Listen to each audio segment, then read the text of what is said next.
Hi, welcome to our daily encounter. Today we are in Deuteronomy chapter 4 for our devotion.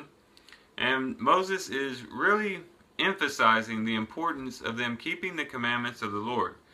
Because he's about to get into a lot of the commandments, the statutes, the ordinances that God had already laid down with the people. And he's going to kind of not only re-speak the law, but also give a little bit of commentary, fill in some things.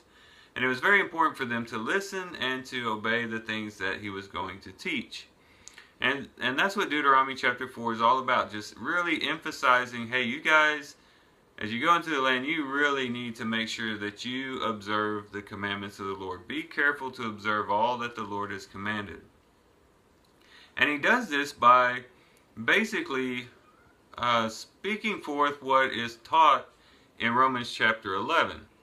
In Romans chapter 11 and verse 22, here Paul is speaking to Gentile believers, and he's kind of keeping them in check lest they get too puffed up about themselves that now they have achieved a position before God, whereas through faith in Jesus Christ, and the Jews were falling short because of lack of faith in Jesus Christ.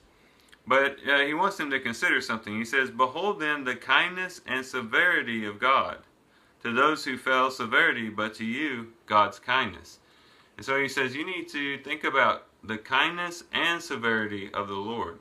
And that's something that really needs to be emphasized in our nation today and in our churches today. There seems to be this extreme way in which we teach in one way or the other. Either a person who's teaching a message from God's Word will either overemphasize the severity of God and leave out the grace, the compassion, the love of God, or he might go the other direction and just only want to talk about the love of God, the grace of God, the compassion of God, and leave out the severity of God. But God has both aspects, and both of them make up who He is. He is a God of love, but He's also a God of justice. And both of those attributes are necessary for Him to be a perfect being. And so here in Deuteronomy chapter 4, we see Moses emphasizing both of these aspects of God. In verse 25, he says, "When you become the father of children and children's children, and have remained long in the land, and act corruptly, and make an idol in the form of anything, and do that which is evil in the sight of the Lord your God, so as to provoke Him to anger, I call heaven and earth to witness against you today, that you will surely perish quickly from the land where you are going over the Jordan to possess it. You shall not live long on it, but will be utterly destroyed.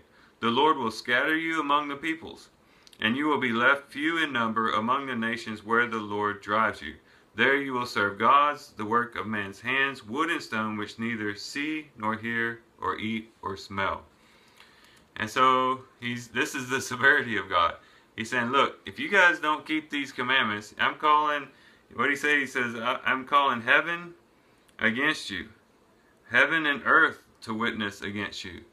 Remember, there's always has to be two witnesses to bring accusation. Well, that's the two witnesses. Heaven and earth both would have witnessed the wickedness of the people, and therefore would have testified against the people and made God's wrath against them justified.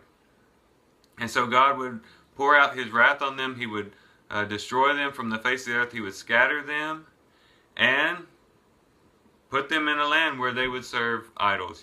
You know, they were serving idols in their own land. Okay, you want to serve idols? I'm going to export you. I'm going to take you out of your land and take you into a land where you can serve other gods, if that's what you really want. And so we see that God was going to be very severe with them. And that's something that we have to understand today. And it's not a very popular message today to hear about the wrath of God. But we do serve a God who does punish those who break His law, who breaks His commandments. In Romans chapter 1 and verse 18, it says very plainly, "The wrath of God is revealed from heaven against all ungodliness and unrighteousness of men who suppress the truth and unrighteousness." The wrath of God is upon them. If you are rebellious against the Lord, if day in and day out you turn your face from Him and even turn your back from Him, you can't expect good things from the Lord in that situation. We do serve a God who is just, a God who renders justice, a God who does punish evildoers. That's actually a good quality of Him. As we look at the world around us and we see all the evil that's going on, we wonder, where is God in the midst of all this evil? Well, we can be assured that God is a God who will render justice, and He is a God who will repay those who act evil towards other people. But that's a part of God's nature. There is that aspect of God, and it's something that we should remember, and something that should create a respect for God deep in our hearts that would keep us from ever trying to turn away from Him or rebel against Him. We need to remember the severity of God. But we equally need to understand the kindness of God. Listen to what He says in the next verse in Deuteronomy chapter 4. He says, but, this is verse 29, but from there, talking about when you're exiled and you're in those other countries and you're serving other gods, He says, from there you will seek the Lord your God, and you will find Him if you search for Him with all your heart and all your soul. Now, you don't really get the full weight of that statement unless you fully understand the history of Israel. Because these were not people that just kind of, they missed the Sabbath service that Saturday, and so they sinned against God. It's nothing like that. They were doing some very horrible things, very atrocious things against the Lord. The book of Jeremiah really brings out a lot of what was going on in Jerusalem and in the land at the time when the Lord was about to take them into Babylonian captivity. It talks about how the prophets, in chapter 23, it talks about how the prophets and the priests were all corrupt. These are the two groups of people that were supposed to be those who, one, spoke for God, and then also those that served God.